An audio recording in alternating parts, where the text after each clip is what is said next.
नमस्कार दोस्तों, आपका हमारे YouTube चैनल पर स्वागत है। दोस्तों, आज के इस वीडियो में हम बात करेंगे दीप्तिकालिता यानी फोटो पीरियडिज्म के बारे में। दोस्तों, जब हम किसी बीज को जमीन के अंदर बोते हैं तो उस बीज के मूलांकुर भाग से जड़ का निर्माण होता है, जो पृथ्वी के गुरुत्वाकर्षण की ओर गति करती है, जबकि बीज के प्रांकुर भाग से तने का निर्माण होता है, जो सूर्य के प्रकाश की ओर गति करता है। दोस्तों, तना धीरे धीरे विकसित होकर पौधे के पूरे शरीर यानी पौधे की काया का विकास करता है। इस प्रावस्था को हम कायिक वृद्धि प्रावस्था कहते हैं। कायिक वृद्धि प्रावस्था के बाद पौधे में जनन वृद्धि प्रावस्था में परिवर्तन होता है, यानी तापक्रम एवं प्रकाश की अवधि में होने वाले परिवर्तनों के प्रभाव से पौधे में जनन वृद्धि प्रावस्था देखने को मिलती है। यानी हम कह सकते हैं दोस्तों कि पौधे के फलने, फूलने, वृद्धि, प्रजनन एवं उनके भौगोलिक वितरण पर प्रकाश की अवधि का प्रभाव पड़ता है। इसे ही दोस्तों हम दीप्तिकालिता यानी फोटो पीरियडिज्म कहते हैं।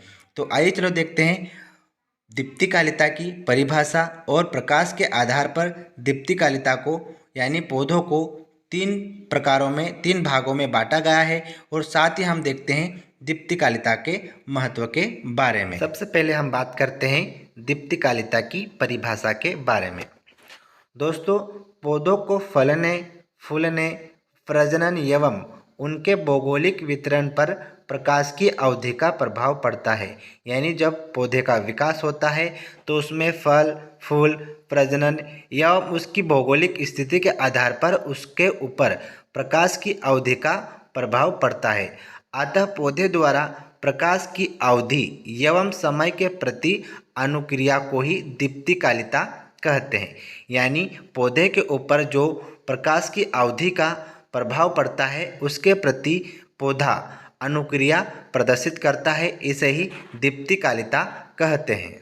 दूसरे शब्दों में अगर हम बात करें तो प्रकाश एवं अंधकार के परिवर्तनों के प्रति पौधे की अनुक्रियाएं दीप्तिकालिता कहलाती है। दीप्तिकालिता का प्रयोग सर्वप्रथम 1920 में गार्नर एवं एलार्ड नामक वैज्ञानिक ने किया था।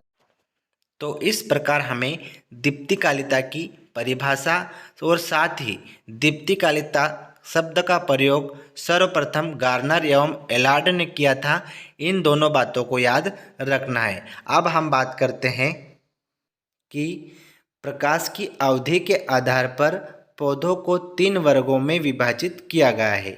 जैसे लंबे दिन वाले पौधे, यानी ऐसे पौधे जिनमें पुष्पन के लिए अपेक्षाकृत अधिक दीप्तिकाल यानी 12 घंटे से अधिक प्रकाश की आवश्यकता होती है, उन्हें लंबे दिन वाले पौधे कहते हैं। जैसे मूली, गेहूँ, चुकंदर आदि। यानी इन पौधों को 12 घंटे से अधिक प्रकाश की अवधि की आवश्यकता होती है। दूसरा है हमारा छोटे दिन वाले पौधे, यानी ऐसे पौधे जिन्हें पुष्पन क्रिया के लिए अपेक्षाकृत कम यानी 12 घंटे से कम प्रकाश की आवश्यकता होती है, उन्हें छोटे दिन वाले पौधे कहते हैं। जैसे सोयाबीन, चावल, कपास, तंबाकू आदि। और तीसरा है हमारा दिन उदासीन वाले पौधे या दिवस निरपेक्ष पौधे, यानी ऐसे पौधे जिनमें पुष्पन के लिए किसी विशेष प्रकाश की आवश्यकता नहीं होती है, उन्हें दिवस निरपेक्ष पौधे या दिन उदासीन पौधे कहते हैं। जैसे टमाटर, सूरजमुखी आदि। तो इस तरह से हमें प्रकाश की अवधि के आधार पर पौधों के प्रकारों को याद रखना है। लंबे दिन वाले, छोटे दिन वाले और दिन उदासीन वाले पौधे, जो कि प्रकाश की अवधि के आधार पर 3 वर्गों में बांटा गया है। अब हम बात करेंगे दीप्तिकालिता के महत्व के बारे में। दीप्तिकालिता का महत्व, सबसे पहला पॉइंट है, इस विधि के द्वारा 2 भिन्न पादप प्रजातियों में परागण एवं निषेचन करके नई पादप प्रजातियां उत्पन्न की जा सकती है। यानी हम दीप्तिकालिता का उपयोग करके परागण एवं निषेचन करके नई प्रजातियों को उत्पन्न कर सकते हैं, क्योंकि भिन्न भिन्न पादप प्रजातियों में पुष्पन का समय भी भिन्न भिन्न होता है।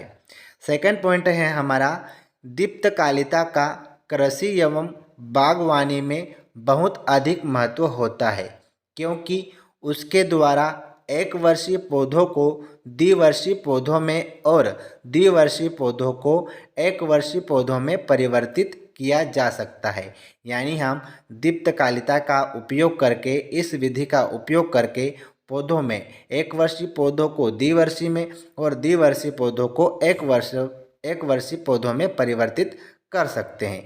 थर्ड पॉइंट है हमारा, पुष्पन क्रिया पर नियंत्रण द्वारा इच्छा अनुसार पुष्प एवं फल प्राप्त किए जा सकते हैं। यानी प्रकाश अवधि के आधार पर हम पौधों को प्रकाश की अवधि को कम ज़्यादा कर इच्छा अनुसार पुष्प एवं फल प्राप्त किए जा सकते हैं। फोर्थ पॉइंट है हमारा, आलू के पौधे को दीर्घ दीप्तिकाल मिलने पर उत्पन्न हुए आलू के कंद अनियमित आकार के हो जाते हैं। यानी दोस्तों, आलू को अगर अधिक दीप्तिकाल, अधिक प्रकाश मिलेगा तो आलू के जो कंद है वो अनियमित आकार के हो जाते हैं। लेकिन यदि हम प्रकाश अवधि को कम कर दिया जाए, यानी प्रकाश की अवधि को कम कर दे, तो आलू चिकने एवं सुडौल आलू प्राप्त होने लगेंगे। तो इस तरह से हमें याद रखना है दीप्तिकालिता के महत्व के बारे में। तो आई होप दोस्तों आपको आज का हमारा वीडियो पसंद आया होगा। धन्यवाद दोस्तों।